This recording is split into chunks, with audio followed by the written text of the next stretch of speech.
नमस्कार, दीपा रेसिपीज या यूट्यूब चॅनलमध्ये सर्वांचे खूप खूप स्वागत आहे। तर मग मी आज बनवलेला आहे रक्षाबंधन स्पेशल मुगाच्या डाळीचा हलवा। एकदम पारंपरिक पद्धतीने बनवलेला आहे। तुम्ही पण आपल्या लाडक्या भावासाठी हा मुगाच्या डाळीचा हलवा बनवू शकता। चला तर मग रेसिपी सांगते काय काय लागणार आहे ते। इथे 1 वाटी मुगाची डाळ घेतलेली आहे छोटी।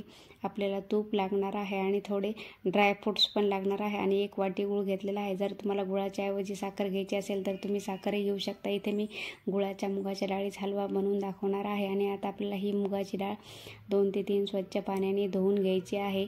जर तुम्हाला 4-8 तास भिजू घालायची असेल तर तुम्ही घेऊ शकता। तुमच्याकडे जर वेळ असेल तर मी फक्त 2 तासाकरताच ही डाळ भिजत ठेवणार आहे आणि खूप छान होतो। आणि फक्त मेहनत आपल्याला एवढी लागणार आहे की डाळ भाजायलाच थोडा जास्त वेळ लागणार आहे, 15 ते 20 मिनिट लागणार आहे। आणि थोडं मध्यम किंवा बारीक गॅसवर आपल्याला ही डाळ छान अशी खरपूस होईपर्यंत भाजायची आहे।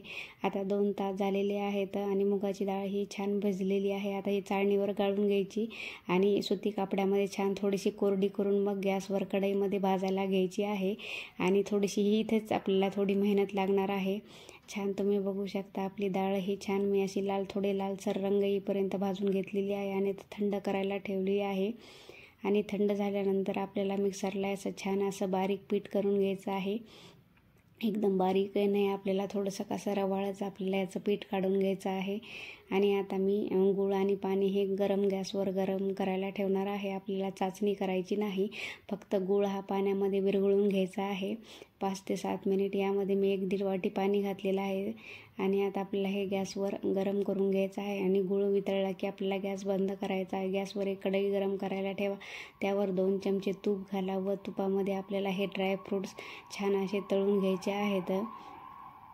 आणि आता आपले ड्रायफ्रूट्स पण तळून झालेले आहेत। आता ते आपल्याला काढून घ्यायचे आहे आणि उरलेल्या तुपामध्ये जो आपण मुगाच्या डाळीचा भरडा काढलेला होता तो आपल्याला छान असा तुपामध्ये भाजून घ्यायचा आहे। आणि आता इथे मी मोठ्या चमच्याने तूप घालणार आहे। तूप घालून आपल्याला ही छान असं हा भरडा भाजून घ्यायचा आहे। याला पण थोडासा लालसा गुलाबीसर रंग येईपर्यंत आपल्याला भाजून घ्यायचा आहे। आणि जो आपण गूळ व पाणी गरम करायला ठेवलं होतं ते पाणी आपल्याला थोडं थोडं करून यामध्ये घालायचं आहे। म्हणजे हे छान असं शिरा होईपर्यंत आपल्याला याचं छान घट्टसर होईपर्यंत थोडं थोडं घालत राहायचं। एकदम घातलं तर आपलं हे खूप पातळ होईल, त्यामुळे आपल्याला हे थोडं थोडं जर घालायचं आहे। जर पाणी कमी पडलं असेल तुम्हाला तर तुम्ही यामध्ये वरून दूधही घालू शकता। आता वरतून मी 3 ते 4 चमचे तूप घातलं आहे, वेलची पावडर घातलेली आहे आणि आपण जे ड्रायफ्रूट्स तळून घेतले होते तेही आता यावर आपण घालणार आहोत। आणि तुम्ही बघू शकता आपला हा मुगाच्या डाळीचा हलवा किती छान झालेला आहे। मला वरतून गरज नाही लागली दुधाची, तेवढ्याच पाण्यामध्ये हा छान झालेला आहे। आणि थोडासा झाकण ठेवून आपल्याला एक वाफ घ्यायची आहे, म्हणजे छान असा तो शिजून निघेल वाफेमध्ये। जर कमी पडलं तर तुम्ही दूधही वापरू शकता। तुम्ही बघू शकता आपला हा मुगाच्या डाळीचा हलवा तूप सोडत आहे हळूहळू।